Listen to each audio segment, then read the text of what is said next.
All right, get ready. Week 2 of the college football season. It is upon us here, and we've got a few games, 5 in total. We're going to break down for you here coming up. We're going to do it with what we call affectionately here at WagerTalk.com, the damn A-team, people, as we welcome back in on the Friday college football kickoff show. Double R, 1L, his name is Steve Merril. Bryan, Leonard in the house, and of course, TC, Teddy Covers, ready to roll here on this week 2 of the college football slate. Listen, we went over some great games yesterday. We're going to go over a bunch here that are extremely interesting here, and we're going to start, I believe, Merril, with you as we're going to head out west with Oregon State taking on San Diego State. New eras for both of these schools. What are we thinking we're going to get here in this first game up? Well, what I always like to do is start with like kind of a power rating, 1,000 simulations through the database to get a projected margin of victory. And in this one, the computer sped out Oregon State by about 5 on average. So that's a good starting point for us. We'll dig in a little bit deeper to what we saw. You know, as you mentioned, kind of uncertainty for both squads. And keep in mind, in college football, unlike the NFL, we don't get the preseason. We get many scrimmages or whatnot. So these teams are kind of going in on the blind. We have to be careful not to overreact, not just to week 1, I really think, but this first several weeks of the season when you're looking at these squads to see how things are going to play out. And when you have some changes, whether it be, coaching staff, transfers, whatnot, some teams can start a little bit slower than others. I do think Oregon State's the better squad here. San Diego State's never been much of an offensive power in recent years. I don't think that's going to change much this season. Currently, the line may be a tick too high at -6, 6.5. Once again, my projection is about a 5-point win here by the Beavers, but I do think they're the more talented team. Couldn't learn too much from the Idaho State game last week. They were a 29-point favorite. They won 38-15, kind of did what they had to do in that game. And got out of there without any really damage. Excellent rushing game, though, by Oregon State. That's what kind of jumped out to me. 362 yards on the ground, and that could be the difference in this one if San Diego State struggles to run the ball. San Diego State was a 32.5-point favorite against Texas A&M Commerce. I actually watched some of that game. It was on True TV, and A&M Commerce was up 6-3 at the half. That's one of the reasons I turned it on. And as we often see when an FBS team plays an FCS team, the smaller squad got wore down in the second half. They got outscored 42-8 after winning 6-3 in the first half. San Diego State got off to a sluggish, slow start, did run for 254 yards. So both teams ran the ball pretty well, actually moved the ball pretty well, but against inferior opponents. Point spread about a notch too high based on my projections. Maybe not a game I'll be involved in. As far as the total in this one, I do think both teams will look to keep it on the ground. That could keep the clock moving, maybe shorten the game a little bit. Total open 56. It's down to 54 across the board. I would probably lean towards the under as well. All right, looking towards a bit of an under there. As you can see, 55 right now is what we're looking at in that game there out west. Kind of a wait-and-see approach in that one as we welcome in Bryan Leonard.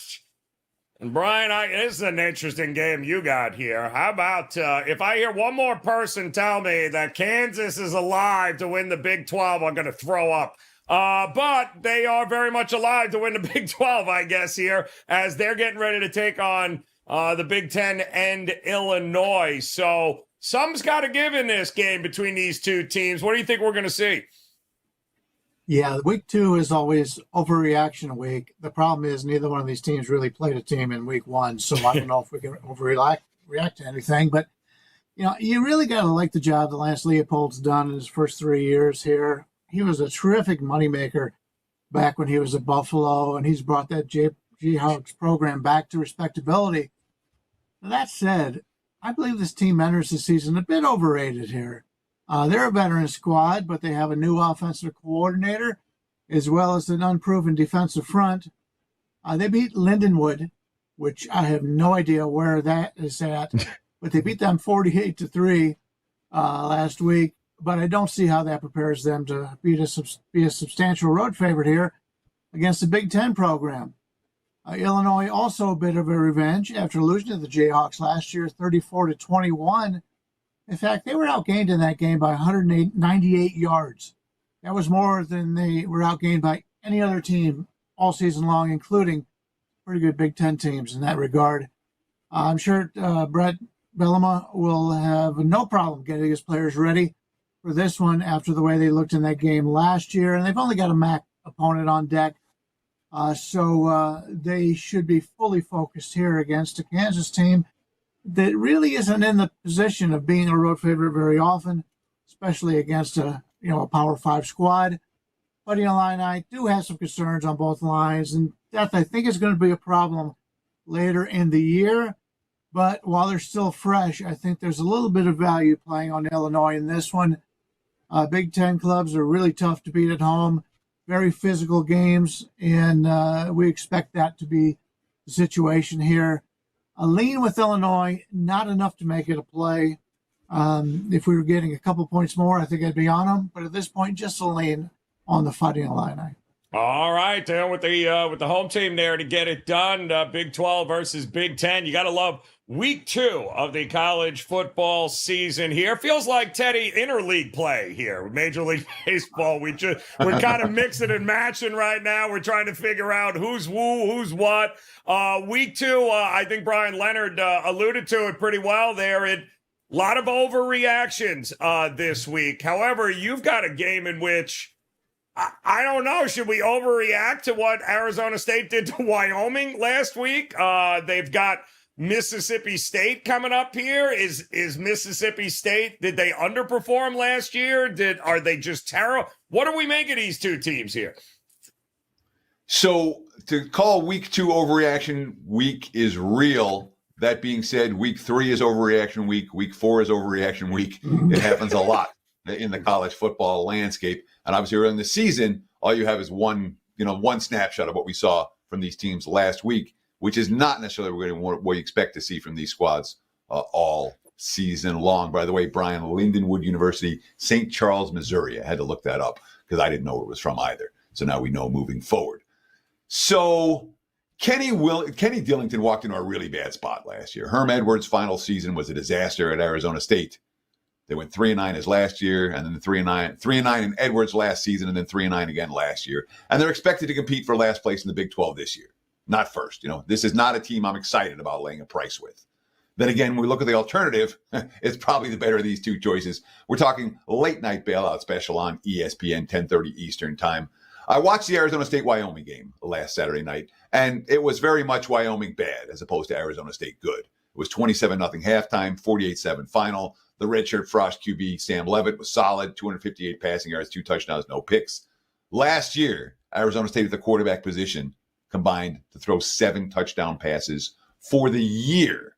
So at least the QB position appears to be solidified there. And of course, they ran the ball for 241 yards on the ground. The big deal in that game, at least in my mind, was the way the defense swarmed the line of scrimmage. Legit improvement. Of course, they allowed 30 points a game plus over the last 2 years. They brought in 30 new transfers. They're supposed to be better. But they held Wyoming to 118 yards of total offense, and 74 of those yards, and the only touchdown of the game for Wyoming, came on the last drive of the game with all backups on the field. Arizona State's defense scored a pair of touchdowns. Last year, they didn't even force a turnover until the 4th game of the season. So there's pluses here for Arizona State. Jeff Lebby's in now for the Bulldogs. And look, this is a team that wasn't good last year either. They're also expected to compete for last place. Some, I don't like the quotes coming out of Mississippi State this past week. This is a team that last year on the road, 13 or less 3 times in 4 road games. Linebacker Nick Mitchell, quote, they like to stretch it out, throw the ball on the perimeter. They got some speed out there. Our hands are definitely full this week. That's one of those concerning quotes for me. And of course, first year, first time head coach, first road game. That's not a bet on spot either, especially when we're talking about a game that starts at 9:30 p.m. On the kids' body clocks, which means the fourth quarter is going to be played after midnight for their body clocks. I'm laying, if I'm playing, Arizona State or pass for this better. Yeah, I remember Blake Shapen at Baylor, Teddy, and there were some hype around him, and then of course that program just went hard left, and now he's over at Mississippi State, so that should be interesting to see. But tough-nosed kid, that's for sure. I think he fits the style of Mississippi State. But your guess is as good as mine with what we're going to get from these two teams this year. It's kind of crazy. All right, double R1L, Steve Merril, Bryan Leonard, Teddy Covers in the house. And, of course, guys, the opportunity to partner with them available right now over at WagerTalk.com. As all three of these guys, in addition to a ton of free content available, including Merril's Top 25 college football, of course, Fade the Public in the NFL available. Links are below for those of you joining us here on YouTube. Those that are on TikTok or Instagram or YouTube Shorts, we appreciate you stopping by. Make sure you hit the follow button, but make sure you visit these guys over at WagerTalk.com as they are locked, loaded, and ready to go for week 2 in college football. And I think there's another style of football. I can't, it escapes my mind. But I'll tell you what, there are a couple of games coming up this week that a lot of eyeballs are going to be on, and we want to go round table and get your opinion, all three of you guys, on who else? Dion. I mean, come on. It's just train wreck central, and I'm all for it. Colorado taking on Matt Rhule's Nebraska Cornhuskers. And Merril, listen, Matt Rhule rebuilds programs. It's what he does. Sucks in the NFL, but I got to tell you, he can rebuild a college program, and it usually starts in week or year number 2 for him. And he's got the quarterback. He's got the pieces. This could be a different Cornhuskers season, but I don't. Can he handle what Dion and Colorado is going to bring to the table here? What do you think we're going to see? Well, Colorado was a very good team early in the season last year, but then, as you know, everybody did start to kind of handle them. And the one thing that was the problem last year wasn't that they couldn't score offensively. They were just a phony defense. And I knew even after the first few weeks, that team was not for real. And I think Nebraska, if they're smart, they're going to try to pound the ball on the ground in this game. And I feel they will probably have some success doing that. I just don't believe in this Colorado defense, especially this run defense. I need to see more verification that they have turned things around this year. And I think Colorado is also a very public team. You know, Joe, you referenced my top 25 video for college football, but also that Fade the Public NFL video will be up this weekend. Don't talk as much about public consensus, especially early in the season in college football. But last September, a year ago, Colorado was maybe the most public team I'd ever seen in the history of college football. I think they're still carrying somewhat of a public, a badge on them. And that because of that, we get some line value. That's why Fade the Public does work in certain spots. And I think this is an example of that. My 10,000 game simulation through the database has Nebraska winning by just under 13 points on average, and this line is less than a touchdown. So in my opinion, the line value is with the Cornhuskers here, and I think you are getting a discount when you play against Colorado, and you're also getting to fade a bad defensive team on the road. So there's some reasons to like the Cornhuskers here on Saturday. Gotta tell you, though, I mean, Shador and Hunter are I don't know how many touchdowns they're going to put up this year. Those two kids look like they're playing a different game than everyone else, Bryan Leonard. If nothing else, it's going to be must-watch television with Dion and Colorado the rest of the way through. It should be a fun one here. But what do you think? Points, and more points? It used to not be an easy place to play in Lincoln here, but what do you think we're going to get? Yeah, I'm in a little bit of an agreement with Steve, maybe a different conclusion, but we all make good money beating this Buffalo's team last year as ESPN hype went crazy on this team, and we all took advantage of that. We probably won't see that type of value again in the near future, but hey, we made a lot of money betting against Colorado last year. That said, I think there's going to be ways to take advantage of this program this year in totals. Colorado, very talented offensively, but they have serious concerns on the defensive side of the football. And obviously, because the offense is so explosive, they can score so fast, it makes the defense to be on the field more than they want to be, which wears them down as the game goes on. Problem is, they're playing a Nebraska team here who, to me, in my mind, has a clear better coach here. Matt Rhule, as you mentioned, has done wonders turning around lesser programs. In his second year here, I expect the Cornhuskers could really maximize their talent. The problem is Rhule's teams are known for their defenses, not necessarily their offenses. In fact, if you look at last year down the stretch, Nebraska scored a total of 54 combined points in their final 4 games.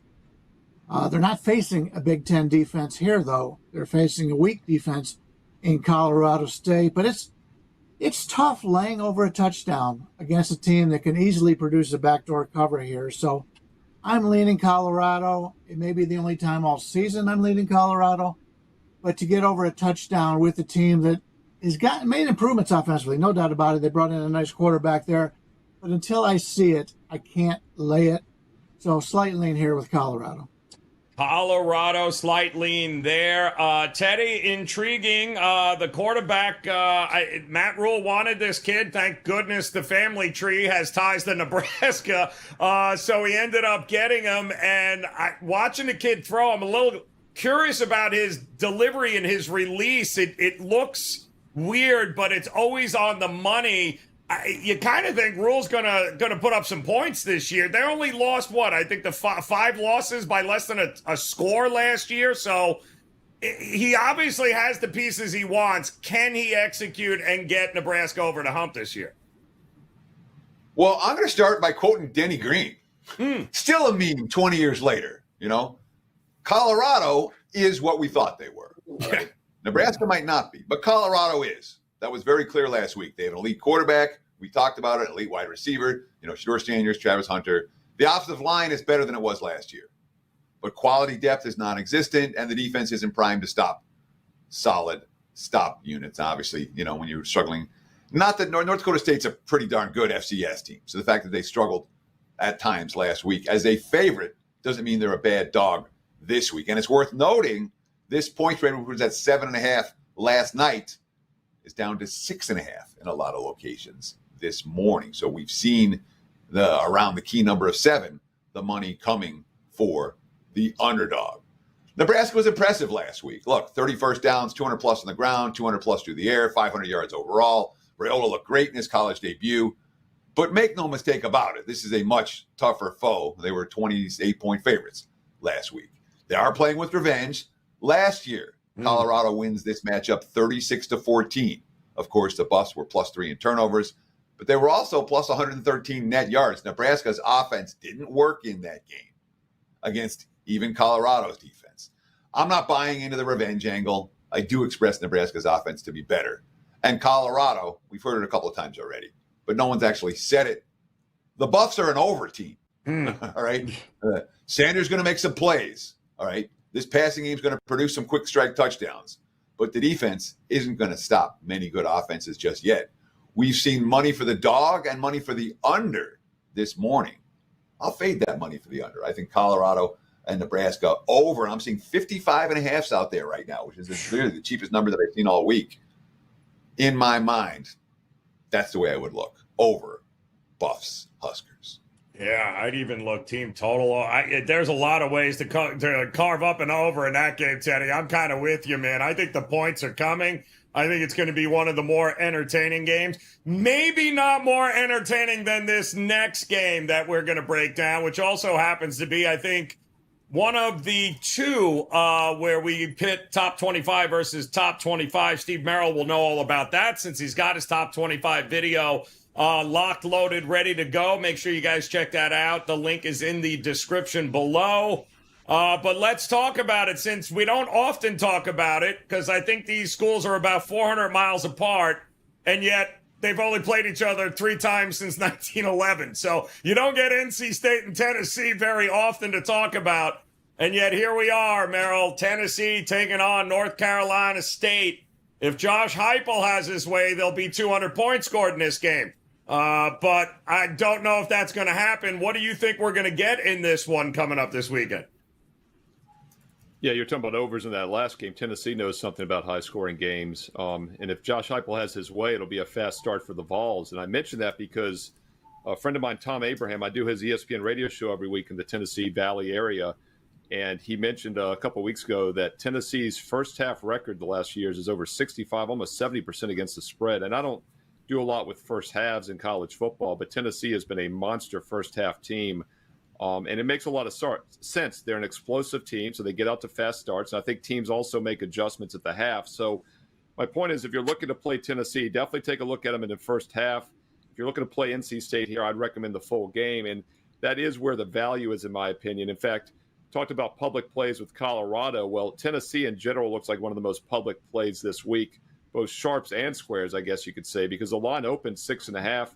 It's now up to 10 across the board on the WagerTalk Live odds screen. And by the way, if you're having trouble finding on the WagerTalk Live odds screen, you got to go way down below the extra games. It's a write-in game because in the regular rotation, they had Tennessee listed as the home team. They flipped it to NC State as the home team, even though it's Charlotte. It's technically a neutral field. So once again, it says canceled on the main board. You got to go down to the write-in. Don't think this game was canceled. It's a big game. It's being played. But my projection, my simulation has an average Tennessee winning by 6.5, which is exactly where this line opened. So I do think it's gotten a little frothy here at -10. So at 10 or more, a very key number. The values with NC State. Tennessee's a scary team to fade. They're explosive. But I think NC State full game is probably still worth a look based on an inflated line. Yeah, no, I mean, nobody gets out to better fast starts than Josh Heupel in Tennessee. I mean, their first half records, even when he was at UCF, he was a covering machine. It'll be interesting, Bryan, Leonard, whether or not the defense here of NC State, who against Western Carolina kind of felt like they were out on the field a lot.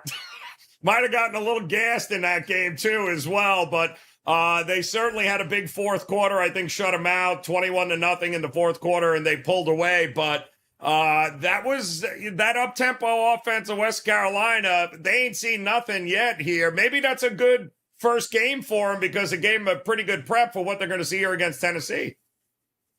Yeah, I made this number 14.5 on a neutral. So to me, the betting value is on Tennessee. You give, Charlotte, I think, NC State a little bit of a home field, but not to this point. And in fact, the number has bounced around all week, but I saw some money coming in on the underdog today, knocking it down to 8.5 and 9 in certain areas. And that's got me a little bit excited about this one. If you can lay less than 10 here, I think Tennessee's the way to go. This is a team, as we mentioned, wants to play fast. They've got some of the best offensive talent in the country. Scored 69 last week against Chattanooga. Obviously, different defense they're going to face in this one. But this is a team that can put up points in a hurry. Last year, the Vols lit up the scoreboard against bad defenses, but really struggled when stepping up in class. They not only have the offensive edge here, but this Tennessee defense is, I think, much improved from 2 years ago. Got better last year. I think it's going to be even better this year. NC State finished the 2023 regular season in style, winning 5 straight conference games. But as was mentioned, they did struggle a little bit against Western Carolina. These lesser teams, smaller teams, don't have the personnel. And as games and seasons go on, they tend to get hurt, and they don't have a lot of depth. And that's what happened, I think, last week with NC State. So I got to take a look at that with a little bit of a grain of salt. This number, as I mentioned, has bounced around all week. And I think as long as we can get Tennessee single digits, I like the way this team is. It forces NC State to play a game. Maybe they don't want to play. We'll see.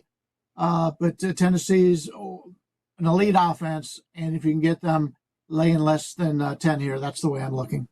If you can get it under double digits, not a bad way to look. I mean, Teddy, do you have Tennessee that much better than them, or are we giving NC State too much credit? What do you think this game lies? So my initial gut reaction was that it's too many points. Too many for NC State. My number was less than a touchdown, and that's where it opened. Opened 4.5 at DraftKings, 6.5 offshore, 6 at Circa, 7 at Westgate, and then immediately got bet up as high as -10. And now we've seen the buyback over the last 24 hours. Down to -9 for Tennessee, even 8.5 in this neutral field game. And, when we look at the trends, Heupel's been great. 4-0 against the spread at neutral sites, 16-8 as a favorite. He's been a good bully. NC State away from home as a dog, just 7-15-1. Neutral sites only have 1 win since 2017. So the trends point towards Tennessee very clearly. And certainly, when you look at the Richard Frost QB, the top fried recruit, Yamaleva for the Volunteers, he was great last week. And obviously, when you get 300 yards on the ground, your inexperienced quarterback's going to have plenty of time to throw the football. And NC State was in that battle against Western Carolina. So while the trends are pointing clearly towards Tennessee and the coaching trends and all of that, from a value standpoint, I love it when a team doesn't blow out FCS foe, and the markets are like, ooh, that matters. or when a team does blow out an FCS and the market goes, ooh, that matters. It doesn't matter. All right. The coaches and their approaches to these games can be very different. Doran is a guy who has shown he wants to try things. He's going to experiment in these games. He's not a guy that's going to run up scores. Heupel's the other way. And last week is, Tennessee, all they have to do is chuck, chuck, chuck, and then the defense is done. And, they couldn't compete at the line of scrimmage. That won't be the case this week. And, of course, that Wolfpack defense, 20 points per game allowed over the last 3 years, it's been really good. They looked like a team that wasn't tuned up, and now they will be tuned up. So this isn't a get play. I'm not going to bet this, but my lean is towards the Wolfpack plus the points. I think it's a little bit too high. Neutral site and all. I'm sure Tennessee fans will have no problem traveling, though. Again, just about 400 miles separating them. Should be a fun atmosphere for sure. Maybe a total worth taking a look at either which way. Week 2 of the college football season begins tonight here as we've got some matchups on the card. Double R1L, what do you got locked, loaded, ready to roll here tonight at WagerTalk.com? So we're talking college football here on the show. Just 2 games tonight on Friday. I'm going to take a pass, but I do have a strong card for this Saturday in college football. But let's not forget the NFL started last night. I cashed another best bet winner. Number 1 in ATS profits in college and pro football combined for the past 2+ seasons at WagerTalk. We got off to a nice start in the NFL last night. But let's not sleep on baseball either. On a now 22-6 baseball winning run the last few weeks for my best bets at WagerTalk. Just smoking them in all sports. So, yes, baseball 22-6. NFL started off right last night. Huge college football card tomorrow. You guessed it, not a bad time to maybe get an all-sports package. And this weekend's the time to do it because we have a 3-day sampler right now for just $49. No promo code needed. Every baseball, college football, pro football, best bet for the next 3 days and nights for just $49. Check it out right now along with a bonus-free baseball play tonight. Steve Merril, WagerTalk.com. All right, Bryan, Leonard, how about you? Locked, loaded, ready to roll. Baseball, college, NFL, little smattering of all three? Yes, it is. We've got an afternoon baseball play today. And there's 2 college football games tonight. We used a team total in one of those games. That's our best play of the day. We've got 4 plays up in Saturday college football, 2 plays up in the NFL so far. So we're still looking at games to reach our numbers that we're searching for. And if we can get some of those, I may add some more plays as the day goes on here. And Steve mentioned it, that 3-day special, saving $20 is very nice because you get Friday, Saturday, and Sunday, big weekend of football. It can use all of us in that package and use that for any handicapper over at the site. It's a really nice deal, and I'm on a 26-13 run in college football dating back to last year, 60% so far in the young season, and looking forward to adding to that profit this weekend. It's what it's all about, guys, taking advantage while you can and building up that bankroll early on in the season. And Teddy, we got an NFL game tonight. We got a college football. We got a loaded weekend. Are you dabbling in any of that here tonight and this weekend? I'm dabbling in the NFL tonight. I'm dabbling in college football tonight. Absolutely. And unfortunately for my clients, I was on the wrong end of that toe tap last night. That Merril was on the right side of it. So we cashed with Kansas City. And my clients did not cash with Baltimore. That inch was the big difference between winning and losing. And that's the way it's going to be in some of these games. We understand that this has not been a great week for me. That being said, actually, it's been a lousy week for me. That being said, we won last Saturday in college football. I have a 28-9 long-term track record for week NFL over the last 10 years now. So better than 70-something% in the NFL. Week 1 long-term.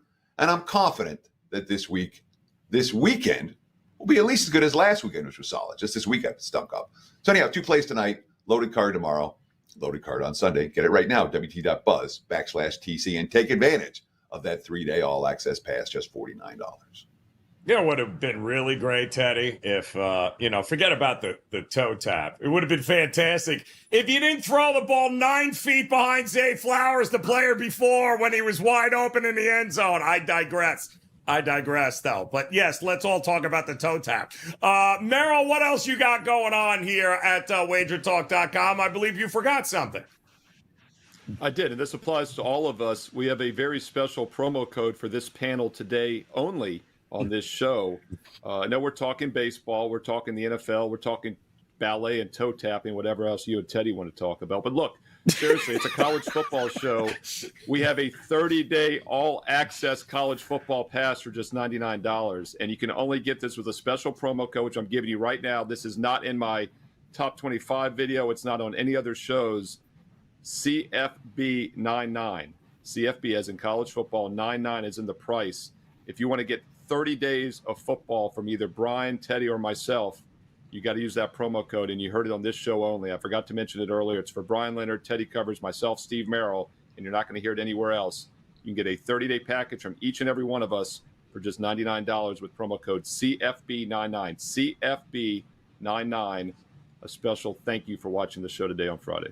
It's almost going to throw an illegal formation flag on you, Merril, but you recovered there. Well done. Outstanding stuff Very here. well Double R1L. Bryan Leonard, Teddy Covers, known as the A-Team, guys. Don't forget, smash that like button. Joining us on Instagram or TikTok. Happy Friday to you each Thursday and Friday, by the way, you'll find the college football kickoff show here. So you want to hit that subscribe button, the follow button, the like button, do whatever you want with the buttons. You guys know what you're doing there at this particular point. Make plans to come back and join us again. Last call coming your way this weekend, Saturday and Sunday, as we give you the last opportunity to ask some questions. Kelly Stewart will be in the hosting chair. VR, Gianni the Greek, and others will be joining us all weekend long. So make sure you come back and join us. Until then, on behalf of Teddy, Merril, and Bryan Leonard, best of luck with the plays tonight, this weekend. We'll talk to you again soon here on WagerTalk TV. Good luck.